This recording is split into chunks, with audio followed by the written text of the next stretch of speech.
കേരളത്തിലെ പൊതുസമൂഹത്തെ ഒരേ സമയം ഞെട്ടിക്കുകയും നടുക്കുകയും ചെയ്ത അതിദാരുണമായ ഒരു സംഭവത്തിന്റെ വാർത്തയാണ് ഇപ്പോൾ പുറത്തു വരുന്നത്. സ്വന്തം ചോരയും നീരുമായ ബന്ധുക്കൾ തന്നെ ഒരു കൗമാരക്കാരനെ പണത്തിനു വേണ്ടി എങ്ങനെ ചതിക്കുഴിയിൽ വീഴ്ത്തുന്നു എന്നതിന്റെയും ആധുനിക സമൂഹത്തിൽ ഭിക്ഷാടന മാഫിയ എത്രത്തോളം ക്രൂരവും വ്യവസ്ഥാപിതവുമായി പ്രവർത്തിക്കുന്നു എന്നതിന്റെ നേർചിത്രമാണ് ഒരു 14-കാരന്റെ അനുഭവം പറഞ്ഞു വെക്കുന്നത്. ഒരു ദിവസം 1500 രൂപ സമ്പാദിച്ചു നൽകുക എന്ന അസാധ്യമായ ടാർഗറ്റ്, അത് അച്ചീവ് ചെയ്യാത്ത ദിവസങ്ങളിൽ ക്രൂരമായ മർദ്ദനവും പീഡനവും, ഒടുവിൽ ജീവൻ നിലനിർത്താൻ വേണ്ടി മാത്രം ചോരയൊലിപ്പിച്ചുകൊണ്ട് പോലീസ് സ്റ്റേഷനിലേക്ക് ഓടിക്കേറിയ കൗമാരക്കാരൻ. ഈ ദൃശ്യം കേവലം ഒരു സിനിമാ കഥയല്ല, നമ്മുടെ തൊട്ടടുത്ത് നടന്ന പച്ചയായ യാഥാർത്ഥ്യമാണ്. നമ്മുടെ നാട്ടിൽ തെരുവുകളിലും റെയിൽവേ സ്റ്റേഷനുകളിലും ട്രാഫിക് സിഗ്നലുകളിലും ഭിക്ഷയാചിക്കുന്ന കുട്ടികളെ നാം നിത്യേന കാണാറുണ്ട്. പലപ്പോഴും അവരോട് സഹതാപം തോന്നി നാം നൽകുന്ന നാണയത്തുട്ടുകൾ ചെന്നെത്തുന്നത് ഇത്തരം മാഫിയകളുടെ കൈകളിലേക്കാണ് എന്നതിന്റെ ഏറ്റവും വലിയ തെളിവാണ് ഈ സംഭവം. തൂത്തുക്കുടി സ്വദേശിയായ മഹാരാജ എന്ന 14-കാരൻ ഹരിപ്പാട് റെയിൽവേ സ്റ്റേഷനിൽ ഓടിക്കേറുകയും അവിടെ ഉണ്ടായിരുന്ന ആളുകൾ അവന്റെ അവശത കണ്ട് റെയിൽവേ പോലീസിൽ ഏൽപ്പിച്ചതോടെയാണ് ഞെട്ടിക്കുന്ന ക്രൂരത പുറലോകം അറിഞ്ഞത്.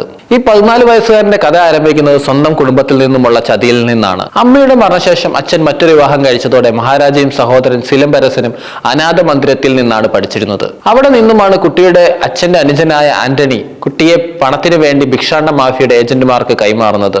നഗരത്തിലെ ഒരു വലിയ ഭിക്ഷാടന ശൃംഖലയുടെ കീഴിലാണ് കുട്ടി എത്തിപ്പെട്ടത്. കോർപ്പറേറ്റ് കമ്പനികളിൽ ജീവനക്കാർക്ക് ടാർഗറ്റ് നിശ്ചയിക്കുന്നത് പോലെയാണ് ഭിക്ഷാടന മാഫിയ കുട്ടികൾക്ക് ടാർഗറ്റ് നിശ്ചയിക്കുന്നത്. ഈ 14-കാരന് നൽകിയിരുന്ന ടാർഗറ്റ് ഒരു ദിവസം 1500 രൂപയായിരുന്നു. കടും വെയിലിലും മഴയത്തും നഗരത്തിലെ തിരക്കേറിയ ജംഗ്ഷനുകളിലും സിഗ്നലുകളിലും ബസ് സ്റ്റാൻഡുകളിലും കുട്ടികൾക്ക് നിൽക്കേണ്ടി വന്നു.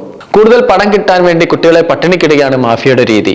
വിശന്നു വളഞ്ഞ കുട്ടിയോട് ജനങ്ങൾക്ക് കൂടുതൽ സഹതാപം തോന്നും എന്നതുകൊണ്ടാണ് ഈ ക്രൂരത. 1500 രൂപ തയ്ക്കാൻ കഴിയാത്ത ദിവസങ്ങളിൽ രാത്രിയിൽ കുട്ടിയെ കാത്തിരിക്കുന്നത് ക്രൂരമായ ശാരീരിക മർദ്ദനങ്ങളാണ്. ബെൽറ്റ് കൊണ്ടും കമ്പി വടികൾ കൊണ്ടും അടിക്കുക, പട്ടിണിക്കിടുക, ഇരുട്ടുമുറിയിൽ അടച്ചിടുക തുടങ്ങിയ ക്രൂരതകൾക്ക് ഈ ബാലൻ ഇരയായി. കൂടുതൽ പണം സമ്പാദിക്കാൻ കുട്ടികളെ മനഃപൂർവ്വം അംഗവൈകല്യമുള്ളവരാക്കുന്ന ക്രൂരതയും ഈ മാഫിയകൾ ചെയ്യാറുണ്ട്. കൈകാലുകൾ ഒടിക്കുക, ആസിഡ് ഒഴിച്ച് പൊള്ളിക്കുക, അന്ധരാക്കുക തുടങ്ങിയ ഭീകരമായ കുറ്റകൃത്യങ്ങൾ ഇതിനായി ഇവർ ചെയ്യാറുണ്ട്. ഭാഗ്യവശാൽ ഈ 14-കാരൻ അത്തരം വലിയ വൈകല്യങ്ങൾ ഉണ്ടാകുന്നതിന് മുമ്പ് രക്ഷപ്പെടാൻ സാധിച്ചു. കുട്ടികൾ കരയാതിരിക്കാനും പറഞ്ഞത് അനുസരിക്കാനും വിശപ്പ് അറിയാതിരിക്കാനും മാഫിയകൾ അവർക്ക് കഞ്ചാവോ മറ്റ് ലഹരി മരുന്നുകളോ അല്ലെങ്കിൽ ഉറക്ക ഗുളികളോ നൽകാറുണ്ട്. കുട്ടികളെ ഒരു തരത്തിൽ മയക്കത്തിൽ നിലനിർത്താൻ ഇവർ ശ്രമിക്കുന്നു. തുടർച്ചയായ മർദ്ദനങ്ങളും പീഡനങ്ങളും താങ്ങാൻ കഴിയാതെ വന്നപ്പോഴാണ് ആ 14-കാരൻ തന്റെ ജീവൻ നിലനിർത്താൻ വേണ്ടി അവസാന ശ്രമം നടത്തിയത്. മാഫിയ സംഘത്തിന്റെ കണ്ണ് വെട്ടിച്ച് അവൻ നഗരത്തിലൂടെ ജീവനം കൊണ്ട് ഓടുകയായിരുന്നു. ഒടുവിൽ തന്റെ കണ്ണിൽപ്പെട്ട റെയിൽവേ സ്റ്റേഷനിലേക്ക് അവൻ ഓടിക്കേറി. ഭയന്ന് വിറച്ച് ദേഹമാകെ പരിക്കുകളോടെ സ്റ്റേഷനിലെത്തിയ കുട്ടിയെ കണ്ട് പോലീസ് ഉദ്യോഗസ്ഥരും ഞെട്ടി. ചൈൽഡ് ലൈൻ പ്രവർത്തകരെയും വനിതാ ശിശുക്ഷേമ വകുപ്പ് ഉദ്യോഗസ്ഥരെയും സ്റ്റേഷനിലേക്ക് വിളിച്ചു വരുത്തി കുട്ടിയുടെ മൊഴി രേഖപ്പെടുത്തിയപ്പോഴാണ് ചതിയുടെയും പീഡനത്തിന്റെയും ഭീകരമായ കഥ പുറത്തു വന്നത്. പോലീസ് ഉടനടി കുട്ടിയുടെ മൊഴിയുടെ അടിസ്ഥാനത്തിൽ ജുവനൈൽ ജസ്റ്റിസ് ആക്ട്, മനുഷ്യക്കടത്ത് തുടങ്ങിയ ഗുരുതരമായ വകുപ്പുകൾ ചുമത്തി കേസെടുക്കുകയും കുട്ടിയുടെ ചെറിയച്ഛനെയും മാഫിയ തലവന്മാരെയും കണ്ടെത്താനുള്ള അന്വേഷണം ആരംഭിക്കുകയും ചെയ്തു. എന്നാൽ അതിനുള്ളിൽ തന്നെ ആന്റണിയും കുട്ടിയുടെ അനിയനായ സിലംബരസനും അതിനുള്ളിൽ നാടുവിട്ടിരുന്നു. സ്വന്തം ബന്ധുക്കൾ പോലും പണത്തിനു വേണ്ടി കുട്ടികളെ വിൽക്കുന്ന ഈ കാലഘട്ടത്തിൽ കുട്ടികളുടെ സുരക്ഷ ഉറപ്പാക്കേണ്ടത് സമൂഹത്തിന്റെ മൊത്തത്തിലുള്ള ഉത്തരവാദിത്തമാണ്.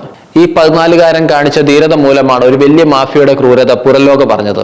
എന്നാൽ ഇനിയും ഒട്ടനവധി കുട്ടികൾ ഇത്തരത്തിൽ നരകയാതന അനുഭവിക്കുന്നുണ്ടാകാം. നമ്മുടെ ശ്രദ്ധയിൽപ്പെടുന്ന ഇത്തരം സംഭവങ്ങൾ മറച്ചുവെക്കാതെ ഉടനടി അധികാരികളെ അറിയിക്കുക.